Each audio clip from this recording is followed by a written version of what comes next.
अस्सलाम वालेकुम नाज़रीन, मां आहियां शुएब अली उमरानी ऐं तव्हां ॾिसी रहिया आहियो BR टाइम न्यूज़। सभ खां पहिरियां शामिल कंदासीं हीअ रिपोर्ट।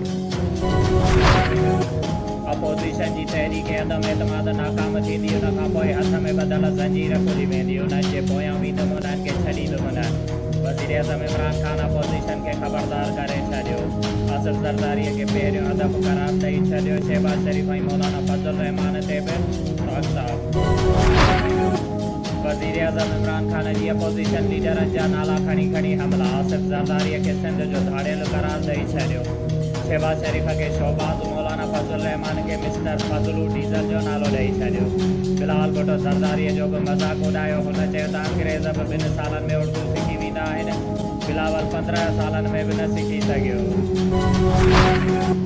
हुकूमत जा इतिहादी आहियूं पर सभु ऑप्शन खुलियल आहिनि। वज़ीर आज़म सां अदम एतमाद ते का बि ॻाल्हि नाहे थी। वज़ीर आज़म यकीन दहानी घुरी, न MQ में यकीन दहानी कराई। वज़ीर आज़म सां मुलाक़ात में का बि शिकवा शिकायत न कई। जेको बि फ़ैसिलो कंदासीं अवाम लाइ कंदासीं। वज़ीर आज़म इमरान ख़ान सां मुलाक़ात खां पोइ आमिर ख़ान MQM पाकिस्तान जो फ़ैसिलो ॿुधाए छॾियो। आसिफ ज़रदारीअ सां चौधरी शुजात हुसैन जी मुलाक़ात मुल्की सियासी सूरत हाल ऐं हुकूमत जे ख़िलाफ़ तहरीक अदम एतमाद समेत मुख़्तलिफ़ उमूर ते ॻाल्हि ॿोल। साबिक़ सदर आसिफ ज़रदारी चयो त मुलाक़ात जी तफ़सीलात सां ॿियनि अपोज़िशन जे क़ाइदीन खे बि आगाह कंदासीं।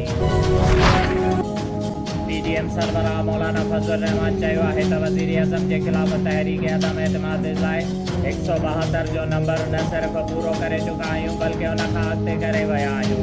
इत्तेहादी जमायतूं इमरान ख़ान सां हिकु क़दम बि हलण लाइ तयारु न आहिनि। शुएब अली उमरानीअ खे ॾींदा इजाज़त। वधीक ख़बरुनि ऐं अपडेट्स लाइ ॾिसंदा रहो BR टाइम न्यूज़।